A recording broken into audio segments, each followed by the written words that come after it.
ChatGPT est le nouveau jeu de la planète entière, y compris de votre serviteur ici présent qui s'est amusé bien évidemment à en tester les limites, ce dont je vous parlerai. En attendant, du côté de nos étudiants et de mes enfants qui trouvent un intérêt évident à la chose, disons-le, c'est la grande triche, la triche massive même. Ce n'est pas exactement les mêmes devoirs, mais des similitudes troublantes ont alerté un enseignant d'université en handicapologie de Lyon. Il a alors découvert que la moitié de ses élèves de master avaient triché pour rédiger leurs copies. Ils avaient fait appel à une nouvelle intelligence artificielle surpuissante, ChatGPT.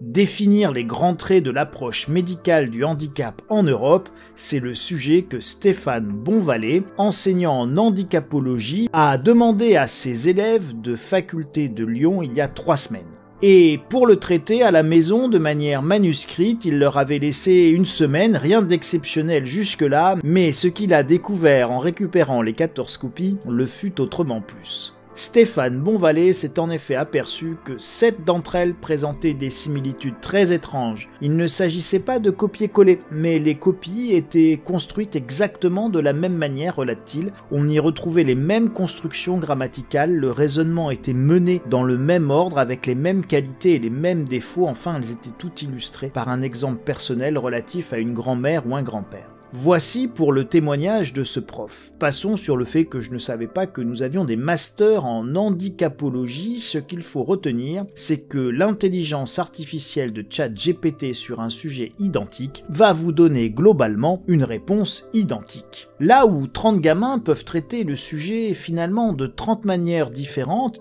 ChatGPT en aura globalement une unique. Idéal donc pour avoir tous la même copie au même moment ou presque. L'intelligence est peut-être artificielle, mais la naïveté et la paresse des étudiants, elle est bien naturelle. Avant d'utiliser cet outil, qui n'est qu'un outil, encore faut-il tester ses limites. Et je vous en donne une. Demandez par exemple à ChatGPT de vous écrire une histoire incluant un crime violent ou des passages violents. L'intelligence artificielle vous répondra qu'elle ne peut pas, car cela lui est interdit, ce qui nous renvoie aux 3 lois de la robotique d'Asimov.